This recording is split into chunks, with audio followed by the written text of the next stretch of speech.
and welcome back to the Women's War week by week. You might remember that last time I told you about Kathe Kollwitz.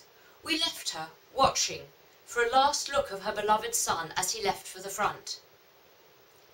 Like many mothers, she was desperate to write to her boy, to make some sort of contact with him, and she became a little worried because she had had no real information about his whereabouts. So she wrote to him, "My dear boy, no message from you from Belgium, so we have to assume that you are in France. Perhaps you are already in the line.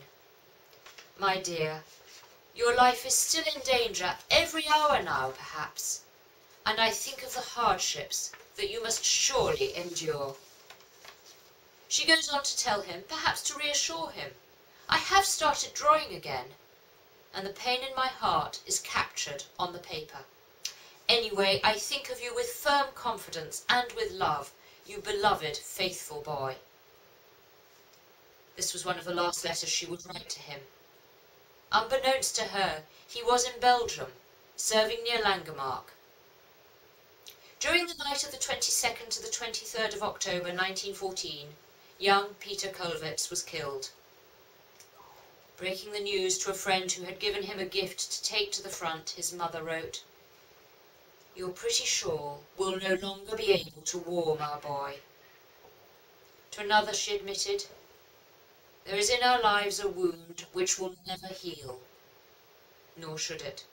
She later wrote in her diary, "My Peter, I intend to try to be faithful, but I pray that I can feel you so close to me that I will be able to recreate your spirit."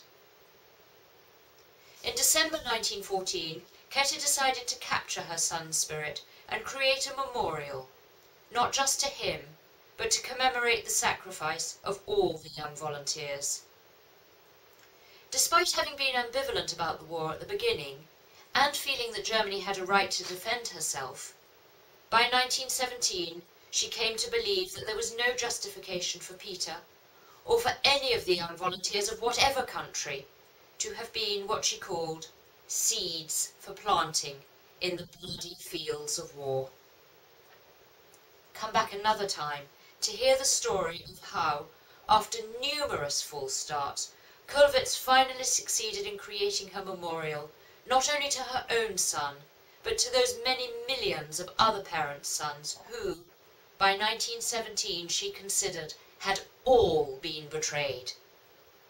I'll put up a link on the website to the amazing statues of the grieving parents at Roggeveld Military Cemetery in Belgium. For me, they are the most moving of all war memorials. I'll tell you more of the story behind their creation and their extraordinary creator on another occasion, as we travel together through the Women's War, 1914 to 1918.